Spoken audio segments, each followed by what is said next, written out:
Let's go down to Jerome's undisclosed location, doing some raw, real rants. That's what we're all about, man. So I understand that at the end of the season, especially when it looks like the Vikings were hopes down the drain, all the talk about, hey, how about you lose? How about you get a better draft pick?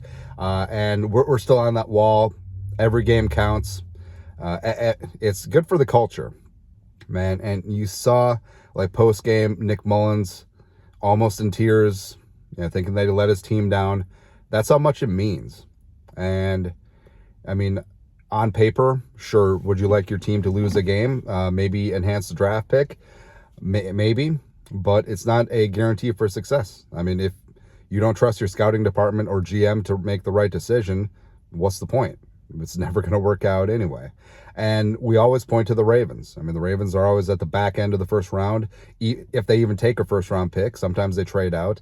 And Ozzie Newsome set the table. Eric DaCosta is cooking the meal. And they've done phenomenal work replenishing that roster over and over and over. And, they found franchise quarterbacks. They won a Super Bowl with Trent Dilfer. Who was like the number 4 overall pick, by the way. But Flacco they got in the middle of the first round, I think in like 2008 back in the day. Then Lamar, of course, was number 32 in 2018. So they weren't at the top end of the first round drafting their quarterback, and they didn't have the first quarterback in each of those classes. But they know how to build a team, they know how to build a roster, and John Harbaugh, not the other one, like he knows how to build a winning culture. And I think that Kwesi and Kevin O'Connell, it's a work in progress, right? And you do see the competitive rebuild where the Vikings 13-4, winning a bunch of games. This year, if Kirk doesn't get hurt, even with the JJ injury, I think that the Vikings win double-digit games. They're in the mix in the NFC North, and they're easily in the playoffs. And Kirk is probably an MVP candidate, but sometimes that's just the way the cookie crumbles. And you'd be hard-pressed to say, even though this season was extremely frustrating, don't get me wrong, that the Vikings, they cleared up cap space by moving on, future cap space, by moving on from Kendricks and Dalvin and Thielen and Patrick Peterson, etc. They'll free up $11 million plus if they do move on from Harrison Smith or he retires this offseason. So they have flexibility.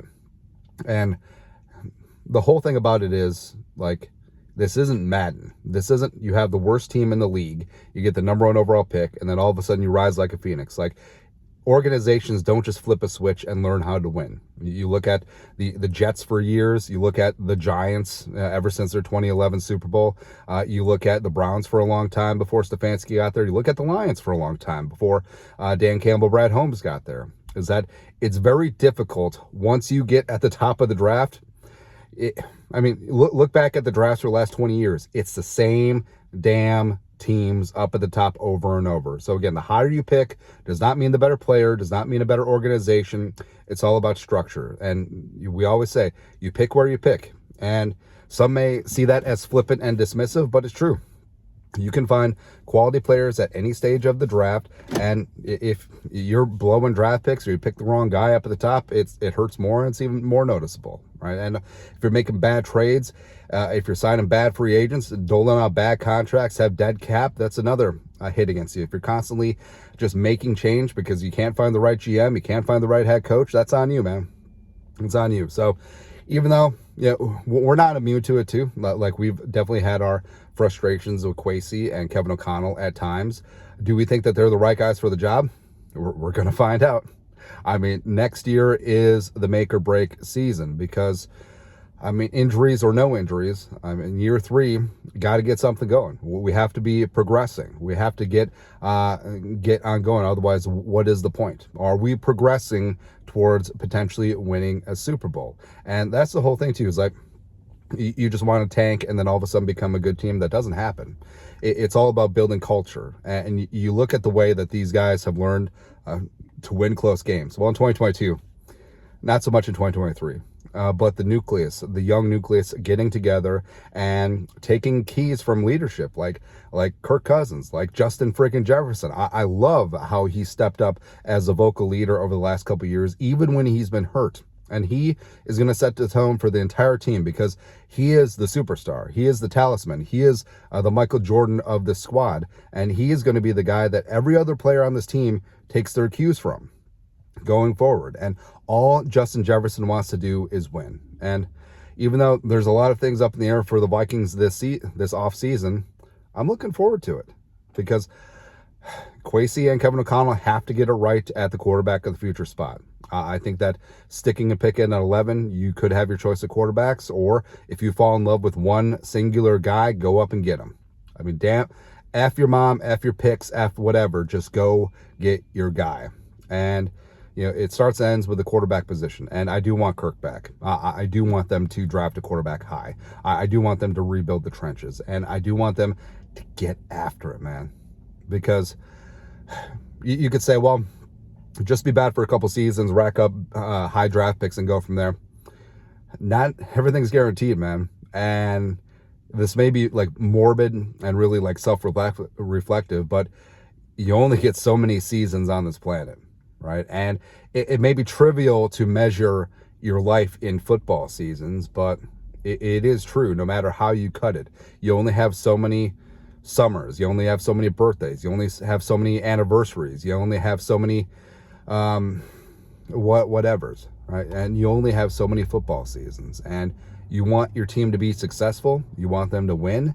If you get in the dance, you got a chance no matter what. And that's where we're at right now, right? And you know, just think about it. Like, you got like an older Vikings fan, maybe on their way out, maybe ready to cross over, and you're just like, hey, how about they just lose games and get a better draft pick? Nah. It's like, it's tough being a Vikings fan. And a lot of us are Vikings fans because our parents were Vikings fans, our grandparents were. And I'm just thinking about how much my grandpa would like Justin Jefferson. Oh, he was more of a run the football guy, so maybe not. But how, like, when the Vikings do hoist that Jerome, they do win that Super Bowl very soon, how, you know, my dad would have reacted if he was around, or my grandpa or my grandma or whatever. I mean, just years of frustration just dissipating. And it's like the Red Sox with the curse, it's like the Cubs with the curse, and all of a sudden the curse of the Vikings just gets lifted. The curse gets lifted as you lift that Jerome, right? And every single game, every single season, I mean, it does matter. And winning begets winning. And the better organization you have, the more games that you win, the easier it is to attract free agents. They'll accept less to come play for you because everyone wants to be part of a winner, especially after they've already gotten their money, man. I mean, there's a reason why the Jets have to overpay for free agents. There's a reason why they offered Kirk Cousins $90 million guaranteed, and the Vikings offered him $84, and Kirk picked the Vikings, right? And you see it over and over. Bad organizations, you have to pay the tax on free agents, and also free agency, by the way, is a tax on teams that don't draft well. And even if you draft poorly up at the top, I mean, it's a high draft pick. It should be a guaranteed of a generational pick. Nah, you draft where you draft. And hopefully the scouting department, hopefully Kwesi gets it right. Hopefully the Vikings make some great moves in free agency. Hopefully they make the right decision. Hopefully they get the right guy, because they have the pieces. Like, there is a combination where the Vikings have a Super Bowl winning squad. They just got to figure out the puzzle, and we'll go from there. I don't know what that accomplished, but it felt good. Anyways, you know what to do. Skull, no production value.